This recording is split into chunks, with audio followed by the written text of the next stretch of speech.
White house বলা হয়ে থাকে পৃথিবীর সবচেয়ে নিরাপদ ও সুরক্ষিত স্থান হচ্ছে এই আমেরিকার হোয়াইট হাউস। কিন্তু সেই মহা সুরক্ষিত স্থানে একদিন হামলা করে বসে ভয়ঙ্কর কোরিয়ান গ্যাং এবং তারা প্রেসিডেন্টকে হোস্টেস করে পুরো আমেরিকার নিয়ন্ত্রণ নিয়ে নেয়। একজন এক্স স্পেশাল ফোর্সের অফিসার তার জীবন বাজি রেখে নেমে পড়ে পুরো দেশ ও দেশের প্রেসিডেন্টকে বাঁচানোর মিশনে। তবে শেষে কে তাদেরকে রক্ষা করতে পেরেছিল সেটা জানতে হলে দেখতে হবে আজকে অলিম্পাস হ্যাজ ফলেন মুভির এক্সপ্লেনেশন। মুভিটা এতই জোর, এদিকে অনুষ্ঠানে যাওয়ার সময় ফার্স্ট লেডি প্রেসিডেন্টকে তার দাদার ব্যবহার করা ঘড়িটি ক্রিসমাসের গিফট হিসেবে উপহার দিলে সে পুরোই সারপ্রাইজড হয়ে পড়ে। সেদিন বাইরের ওয়েদার ছিল বেশ খারাপ, চারিদিকে তুষার ঝড় শুরু হয়েছিল, ফলে তাদের যাওয়ার পথে প্রেসিডেন্টের গাড়িবহর বেশ ঝামেলায় পড়ে যাচ্ছিল। একটি ব্রিজের কাছে আসার সাথে সাথে ঝোড়ো হাওয়ায় আচমকা গাছের ডাল ভেঙে সেই গাড়িবহরের সামনের গাড়িতে পড়ে। মুহূর্তে সেই গাড়িটি কন্ট্রোল হারিয়ে হিট করে প্রেসিডেন্টের গাড়িতে, ফলে প্রেসিডেন্টের গাড়ি রোড থেকে ছিটকে পড়ে ব্রিজ ও নদীর মাঝামাঝি ঝুলতে থাকে। মাইক দ্রুত গাড়ি থেকে নেমে তাদের উদ্ধারের কাজে নেমে পড়ে। তবে গাড়িটি এমন ভাবে আটকে রয়েছে যে একটু এদিক সেদিক হলেই সবাইকে নিয়ে চলে যাবে 100 ফুট নিচে খাদে। মাইক প্রথমে প্রেসিডেন্টকে রেস্কিউ করতে চায়, কিন্তু প্রেসিডেন্ট বলে আগে আমার স্ত্রীকে সিকিউর করো। কিন্তু দেখা যায় ফার্স্ট লেডির সিট বেল্ট জ্যাম হয়ে পড়েছে, ফলে তাকে সিট থেকে কোনোভাবেই বের করা সম্ভব হচ্ছে না। সেই মুহূর্তে মাইক একটি ছুরি দিয়ে প্রথমে প্রেসিডেন্টের সিট বেল্ট কেটে তাকে উদ্ধার করে নেয়। তবে প্রেসিডেন্ট গাড়ি থেকে নামার সাথে সাথে সেই গাড়িটি ফার্স্ট লেডিকে নিয়ে নিচে পড়ে যায়। আর এখানেই প্রেসিডেন্টের চোখের সামনে তার স্ত্রীর করুণ মৃত্যু হয়। এমন একটি দুর্ঘটনার কারণে মাইকের জীবন একদম পাল্টে যায়। প্রেসিডেন্ট জানে যে সিকিউরিটি পার্সনের কাছে ফার্স্ট লেডির চেয়ে দেশের প্রেসিডেন্টের জীবনের মূল্যই অনেক বেশি, তাই সেদিন মাইক দুজনের মধ্যে তাকে উদ্ধার করেছিল। কিন্তু প্রেসিডেন্টের সামনে যদি মাইক প্রতিনিয়ত উপস্থিত হয় তাহলে সে মনের অজান্তেই তার উপর বিরূপ প্রতিক্রিয়া করতে পারে। বিধায় প্রেসিডেন্ট মাইককে তার প্রধান সিকিউরিটি সার্ভিস থেকে শিফট করে তাকে ইউএসএ ট্রেজারি অফিসে দাপ্তরিক কাজে নিয়োজিত করে। এভাবেই 1.5 বছর কেটে যায় আর আমরা দেখতে পারি মাইক এখন মনের ইচ্ছার বিরুদ্ধে অফিসিয়াল ডেস্কে বসে কাজ করছে। একদিন মাইকের সাথে দেখা করতে আসে সিক্রেট সার্ভিসের ডিরেক্টর জ্যাকবস। সে জানায় প্রেসিডেন্ট তার উপর কোনো ধরনের রাগ বা অভিমান করে দেয়, সেই সাথে তার ছেলে মানে কনরও তাকে খুব মিস করে। তখন সে জানায় তুমি আর কিছুদিন এভাবে থাকো, আমি নিশ্চিত যে প্রেসিডেন্ট তোমাকে আবারও আগের স্থানে অ্যাপয়েন্ট করে নেবে। আসলে মাইকও প্রতিনিয়ত সেই দুর্ঘটনার জন্য নিজেকেই দোষারোপ করতে থাকে। পরের সিনে তবে রুথ ও ভাইস প্রেসিডেন্ট জানায় এটা করলে আমাদের যুদ্ধের দিকে যেতে হবে, যেহেতু প্রেসিডেন্টও চায় না যে সে কোনো যুদ্ধে জড়ায়। তাই আজ সন্ধ্যায় সাউথ কোরিয়ার প্রাইম মিনিস্টারের সাথে এক জরুরি বৈঠকের আয়োজন করে। ঠিক সন্ধ্যা 7টার সময় সাউথ কোরিয়ার প্রাইম মিনিস্টার লি উপস্থিত হয় হোয়াইট হাউসে। তার সাথে ছিল সাউথ কোরিয়ার সিক্রেট ফোর্সের সদস্যরা, যাদের প্রধান হলো ক্যাং। এখানে আমরা ডেভিড নামের একজন এক্স সিক্রেট অফিসারকে দেখতে পাই, যে কিনা আগে প্রেসিডেন্টের হয়ে কাজ করত। বর্তমানে সে বিদেশ থেকে আগত ভিভিআইপিদের সুরক্ষা দেওয়ার কাজে নিয়োজিত আছে। যখন আমেরিকার প্রেসিডেন্ট ও South Korean prime minister meeting এ বসে তখন ওয়াশিংটনের দিকে এক বড় এয়ারপ্লেন উড়ে আসতে দেখা যায়। সেটা 7:04 যখন হোয়াইট হাউসের রেস্ট্রিক্টেড এয়ার স্পেসে প্রবেশ করে তখন নিয়ম অনুসারে 2টা ফাইটার প্লেন তাকে ওয়ার্নিং দেয় যে দ্রুত এই গ্রুপ থেকে বের হয়ে যাওয়ার জন্য। কিন্তু বারবার ওয়ার্নিং দেওয়ার পরেও সেই প্লেন থেকে কোনো উত্তর না আসলে ফাইটার প্লেনগুলো তাকে ডাউন করার প্রস্তুতি নেয়। কিন্তু সবাইকে অবাক করে দিয়ে ওই আননোন প্লেন থেকে ফায়ারিং শুরু হলে 2টো ফাইটার প্লেন সেখানেই ধ্বংস হয়ে যায়। মুহূর্তের মধ্যে এই খবর হোয়াইট হাউসে পৌঁছালে সবাই রেড অ্যালার্ট জারি করে আর প্রেসিডেন্ট ও প্রাইম মিনিস্টারকে হোয়াইট হাউসের বাংকারের দিকে নিয়ে যাওয়া হয়। তাদের সাথে কোরিয়ান সিকিউরিটি ফোর্স ও প্রেসিডেন্টের সব ইম্পর্টেন্ট পার্সনদেরকেও বাংকারে নিয়ে যাওয়া হয়। এদিকে ওই বড় এয়ারক্রাফটটি এবার হোয়াইট হাউসের উপরে চলে আসে এবং আকাশ থেকে ব্যাপক হারে মেশিন গান দিয়ে এলো পাথারি ফায়ারিং করতে থাকে। কেউ কিছু বুঝে ওঠার আগে মুহূর্তের মধ্যেই সবাই ডাউন হতে থাকে। হোয়াইট হাউসের সিকিউরিটি থেকে শুরু করে সাধারণ জনতা সবাই এই ফায়ারিং এর কবলে পড়ে প্রাণ দিতে থাকে। এই এয়ারক্রাফটটি ডাউন করার জন্য হোয়াইট হাউসে থাকা প্লেন বিধ্বংসী মিসাইল লঞ্চ করা হয়, কিন্তু প্লেনটি তার ফ্লেয়ার দিয়ে সে সব মিসাইলকে আঘাত করার আগে ধ্বংস করে দিতে থাকে। অন্যদিকে প্রেসিডেন্ট মাটির 120 ফুট নিচে ইমার্জেন্সি বাংকারে উপস্থিত হয় আর সবাইকে নির্দেশ দেয় তার ছেলেকে হোয়াইট হাউস থেকে খুঁজে বের করে এখানে নিয়ে আসতে। প্রেসিডেন্ট প্রবেশ করার পর বাংকারের দরজাটি বন্ধ করে দেওয়া হয়। এই দরজাটি এত বেশি শক্তিশালী ছিল যে কোনো ধরনের নিউক্লিয়ার বোমের অ্যাটাকেও এটা ধ্বংস করা সম্ভব না। এদিকে মাইকও ইতিমধ্যে কন্ট্রোল রুমে 999 কোড বুঝে ফেলে যে হোয়াইট হাউসে অ্যাটাক হয়েছে। তাই সে এবার বাইরে বের হয়ে আসে পুরো বিষয়টি বোঝার ও রেস্কিউ করার জন্য। কিন্তু সে এসে দেখতে পায় ইতিমধ্যে পুরো এলাকা একদম মৃত্যুপুরীতে পরিণত হয়েছে। সবাই তাদের জীবন রক্ষার জন্য প্রাণপণ লড়ে যাচ্ছে। মাইকও চেষ্টা চালাচ্ছে সবাইকে এখান থেকে বের করে দেওয়ার জন্য। সবার বুঝতে আর বাকি থাকে না যে এই মিটিংটি স্রেফ একটি ওয়ে ছিল হোয়াইট হাউস অ্যাটাক করার জন্য। তারা এবার রকেট লঞ্চার দিয়ে হোয়াইট হাউসের গ্রাউন্ডে থাকা সব সিকিউরিটি স্পট উড়িয়ে দেওয়া শুরু করে। এবার কোরিয়ান অ্যাটাকার ও আমেরিকান ফোর্সদের মধ্যে এক ব্যাপক গোলাগুলি শুরু হয়, কিন্তু আচমকা অ্যাটাক করার কারণে কোরিয়ানদের চেয়ে আমেরিকানরাই বেশি নিহত হতে থাকে। আসলে হোয়াইট হাউসে অ্যাটাক করলে ন্যূনতম 15 থেকে 20 মিনিট সময় লাগে মিলিটারি ও নেভি সিল এখানে উপস্থিত হতে। তাই কোরিয়ানরা চাইছিল যেভাবেই হোক 15 মিনিটের আগেই পুরো হোয়াইট হাউসের কন্ট্রোল করে নিতে। এই কারণে তারা এগ্রেসিভ মোডে ফাইট করে পুরো সিকিউরিটি টিমকে উড়িয়ে দিতে থাকে। অন্যদিকে এই নিউজ বাংকারে থাকা প্রেসিডেন্টের কাছে যাওয়ার সাথে সাথে সেখানে শুরু হয় আর এক কাহিনী। তাদের সাথে আসা কোরিয়ান সোলজাররা সেখানে থাকা সব আমেরিকান সিকিউরিটি পার্সনদের উপরে ফায়ারিং করে বসে। ফলে আমেরিকার প্রেসিডেন্ট একদম সিকিউরিটি লেস হয়ে পড়ে এবং তাকে কোরিয়ান সিকিউরিটি প্রধান ক্যাং হোস্টেস বানিয়ে ফেলে। তাদের সাথে থাকা একটি মেয়ে ওই বাংকারের কম্পিউটারের অ্যাক্সেস নিয়ে নেয় আর সবগুলোকে রাউটিং করতে থাকে, যাতে করে পুরো আমেরিকার সাইবার কন্ট্রোল তারা নিতে পারে। এখানে আমরা সেই সিকিউরিটি অফিসার ডেভিডকে জীবিত অবস্থায় দেখে বুঝতে পারি যে আসলে ডেভিডও বেইমানি করেছে নিজের দেশের সাথে। এদিকে মাইক বুঝতে পেরেছে যে বড় ধরনের এবং মাস্টার প্ল্যানিং করে এই হামলা চালানো হচ্ছে। তাই সে নিজের কাছে থাকা রিভলভার নিয়ে ধীরে ধীরে হোয়াইট হাউসের দিকে প্রবেশ করতে থাকে। তবে ভেতরে ঢোকার আগে সে অনেক সিকিউরিটি অফিসারকে দেখতে পায় এবং তাদেরকে সাথে নিয়ে ফাইট করতে থাকে। ততক্ষণে সেখানে কয়েকটি বড় গাড়িতে M2 ব্রলিং মেশিন গান নিয়ে টেররিস্টরা উপস্থিত হয় আর শুরু করে হেভি মেশিন গানের ভয়ানক ফায়ারিং। মুহূর্তের মধ্যে সেখানে অবশিষ্ট যা সোলজার বেঁচে ছিল তারাও নিহত হয়ে পড়ে।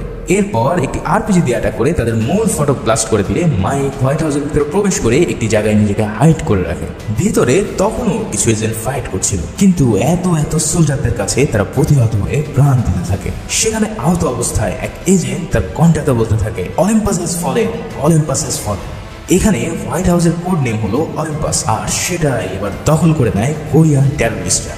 টানা 20 মিনিটের মাথায় আমেরিকান আর্মি হোয়াইট হাউসের সীমানায় প্রবেশ করে, কিন্তু ততক্ষণে অনেক দেরি হয়ে গেছে। পুরো হোয়াইট হাউসের গ্রাউন্ড এবং সাইবার সিকিউরিটি এখন এনিমিদের দখলে। তারা সকল ধরনের সিকিউরিটি কোড পাল্টে আমেরিকান নিউক্লিয়ার পাওয়ার ও ব্যাংক সার্ভারের পুরো অ্যাক্সেস নিয়ে নেয়। এদিকে পেন্টাগনের প্যানিক রুমে এবার গ্যাং বলতে থাকে যে আমার কিছু দাবি দেওয়া আছে, তবে তার আগে তুমি তোমার সকল সেনাবাহিনীকে স্ট্যান্ড বাই মানে কোনো ধরনের আক্রমণ করা থেকে বিরত রাখো, না হলে সবাইকে এখানে খতম করে দেওয়া হবে। এটা শুনে জেনারেল পুরো ইউনিটকে স্ট্যান্ড বাই করে দেয় আর প্ল্যানিং করতে থাকে কিভাবে কি করা যায়। অন্যদিকে প্রেসিডেন্টের সাথে যারা উপস্থিত ছিল সেখানে থাকা এক নারীকে সবার সামনে খুন করা হয়, আর এটা দেখে বাকি সবাই নিজেদেরকে স্যারেন্ডার করে দিয়ে তাদের হাতে বন্দী হতে রাজি হয়। এর পরের সিনে আমরা মাইককে দেখতে পাই হোয়াইট হাউসের মধ্যে। সে পরে থাকা কোরিয়ানদের ফেস মাস্ক খুলে বোঝার চেষ্টা করছে এরা কারা। এরপর সে একটি কন্ট্রোল রুমের দিকে যায় যেখান থেকে পুরো বিল্ডিং এর সিসিটিভি ক্যামেরা কন্ট্রোল করা যেত। মাই ধীরে ধীরে সেই রুমের মধ্যে উপস্থিত হয় আর দেখে সেখানে একজন সব অপারেট করছে। তার কিছু বুঝে ওঠার আগে মাইক তাকে খতম করে দেয় আর সে নিজের কাছে থাকা আইডি ও ফিঙ্গারপ্রিন্ট দিয়ে সিস্টেমের মধ্যে প্রবেশ করতে সক্ষম হয়। যেহেতু সে পূর্বে এই সিকিউরিটি ফোর্সে ছিল তাই এইসব কিছুর অ্যাক্সেস তার জানা ছিল। এবার সে পুরো বিল্ডিং এর সিসিটিভি ক্যামেরা অফ করে দেয়, আর এটা দেখে বাংকারে থাকা ওই মেয়ে হ্যাকারটি পুরোই অবাক হয়ে যায়। সে বুঝতেই পারে না ওই থেকে অ্যাক্সেস নিয়ে তাকে টেক ওভার করা হলো। এরপর আমরা পেন্টাগনের প্যানিক রুমের সিন দেখতে পাই। রাত 9টার সময় সেখানে স্পিকার অ্যালেন উপস্থিত হলে সিক্রেট সার্ভিস ডিরেক্টর জ্যাকবস তাকে জানায় ইতিমধ্যে প্রেসিডেন্ট ও ভাইস প্রেসিডেন্ট যেহেতু হোস্টেজ হয়ে রয়েছে তাই আমরা আপনাকে নিয়ম অনুসারে অ্যাক্টিং প্রেসিডেন্টের দায়িত্ব পালন করার জন্য অনুরোধ করছি। এটা শুনে স্পিকার বেশ ভড়কে যায়, তবে এখন তার কিছুই করার নেই। দেশ বাঁচাতে হলে এখন দরকার শক্ত ও সঠিক সিদ্ধান্ত নেওয়ার মতন একজন মানুষ। অন্যদিকে মাইক হোয়াইট হাউসের ওভাল অফিসে প্রবেশ করতে সক্ষম হয়। ওভাল অফিস হচ্ছে প্রেসিডেন্টের প্রধান চেম্বার। এখানে সে একটি লকার থেকে প্রথমে স্যাটেলাইট ফোন নিয়ে নেয় আর কল দেয় পেন্টাগনে। স্যাটেলাইট ফোন হলো ইমার্জেন্সি কন্ট্যাক্ট করার জন্য বিশেষ ফোন যা শুধুমাত্র প্রেসিডেন্টই ব্যবহার করতে পারে। তার ফোন থেকে কল এসেছে দেখে সবাই চমকে যায় আর অ্যাক্টিং প্রেসিডেন্ট অ্যালেন বলে ফোনে কি মিস্টার প্রেসিডেন্ট আছে? অপর প্রান্ত থেকে উত্তর আসে নেগেটিভ। তখন তার পরিচয় জানতে চাইলে সে তার ব্যাজ ও পরিচয় দিলে মাইক তার কোড বলে এবং এতে জ্যাকবস বুঝে যায় যে এটা হচ্ছে মাইক বেনিন। জ্যাকব তো পুরোটা আশকি খেয়ে যায় যে মাইক এখানে আসলো কি করে। তখন মাইক বিস্তারিত খুলে বলে আর প্রশ্ন করে প্রেসিডেন্ট কি এখন বাংকারে আছে? তখন জেনারেল লাইন হোল্ড করে দিয়ে বলে তাকে কি আমাদের বিশ্বাস করা উচিত হবে?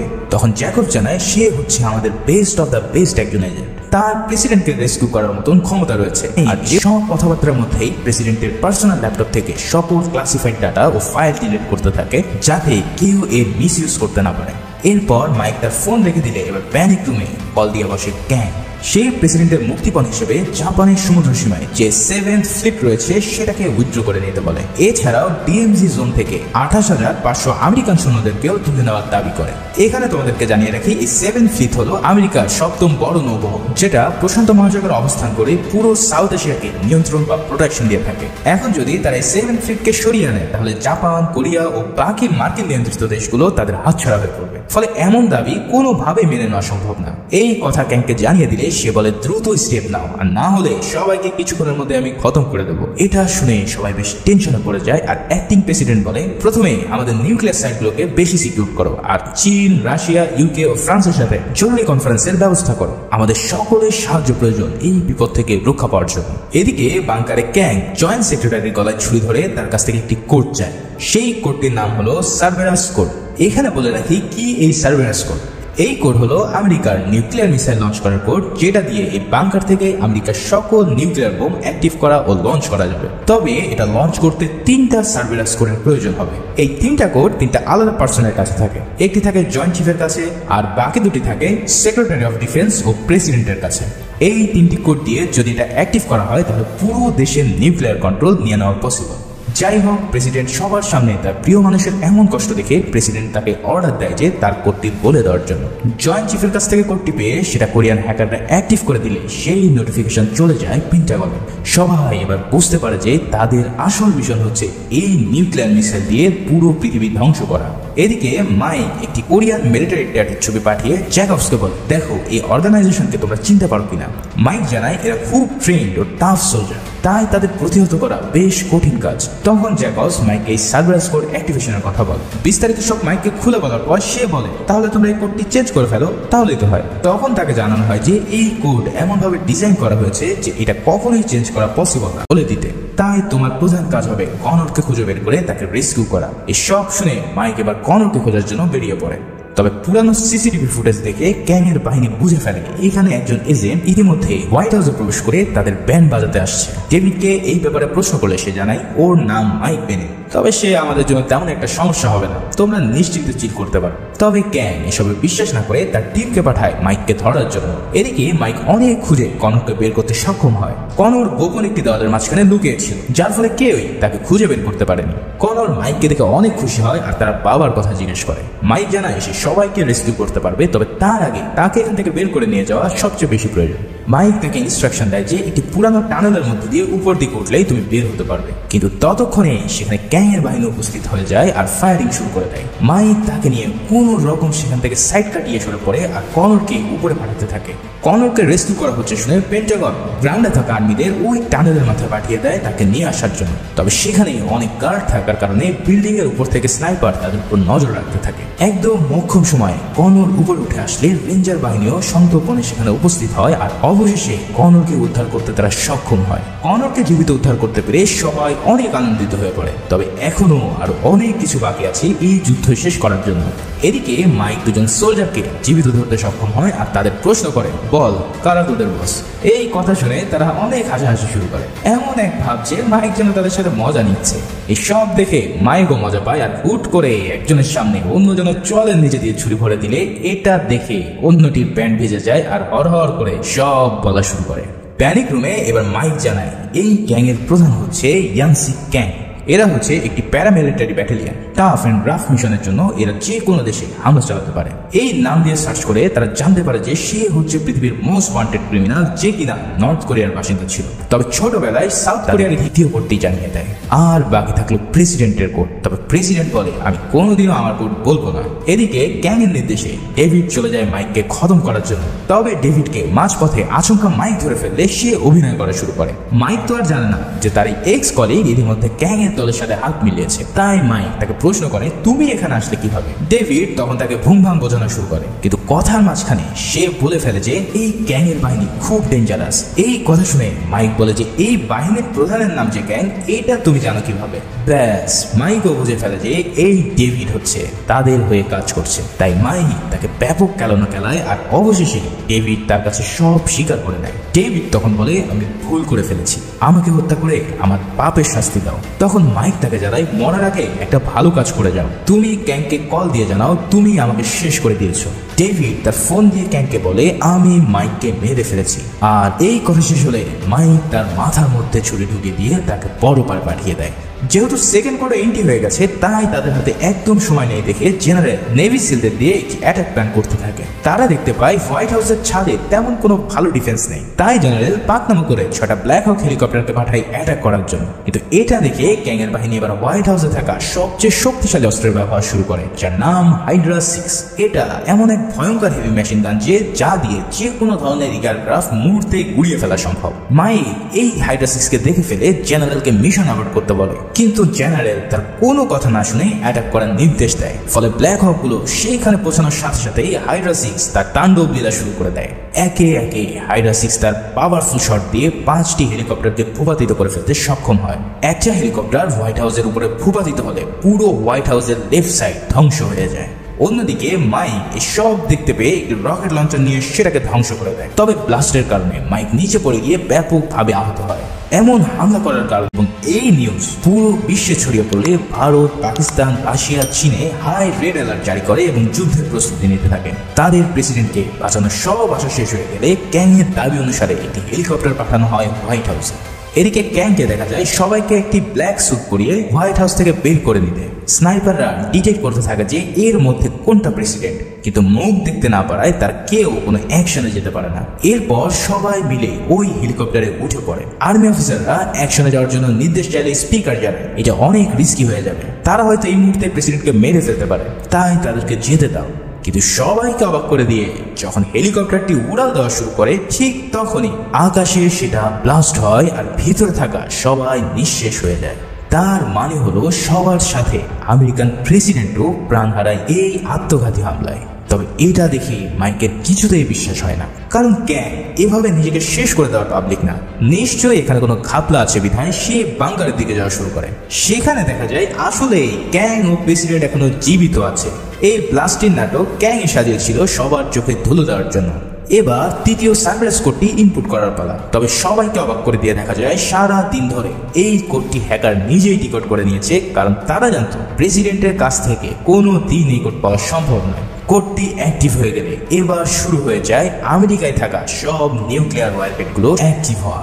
এটা দেখে পেন্টাগন বুঝে ফেলে সব শেষ। তবে ভয়ঙ্কর ব্যাপার হলো এগুলো কোনো দেশের দিকে টার্গেট করা হয়নি, বরং এই সবগুলোকে সেলফ ডিপ্লয় করা হয়েছে। তার মানে এগুলো 4 মিনিটের মধ্যে আপনা আপনি ব্লাস্ট হয়ে পুরো আমেরিকাকে ধ্বংস করে দেবে। এই সব দেখে পুরো দেশ একদম ভেঙে পড়ে। আর এদিকে ক্যাং প্রেসিডেন্টকে নিয়ে বের হয়ে যাওয়ার পথে মাইক তাদের উপরে হামলা চালায়। মাইকের অতর্কিত হামলায় ক্যাং এর সদস্যরা মরতে থাকে। তবে ক্যাং ছিল হাইলি ট্রেন্ড টাফ একজন পার্সন। তার ছোড়া গুলি গিয়ে লাগে প্রেসিডেন্টের পেটে, আর এর ফলে সে মারাত্মক আহত হয়। এবার শুরু হয় মাইক আর ক্যাং এর মধ্যে হাড্ডাহাড্ডি লড়াই। তবে অনেক চেষ্টার পর অবশেষে মাইক ক্যাং এর মাথায় ছুরি ঢুকিয়ে তাকে মেরে ফেলতে সক্ষম হয়। এদিকে আর মাত্র 1.5 মিনিট বাকি আছে সার্ভারাস কোড অ্যাক্টিভ হয়ে যাওয়ার। যে করেই হোক এই সময়ের মধ্যে এটাকে ডিঅ্যাক্টিভ করতে হবে। Mic control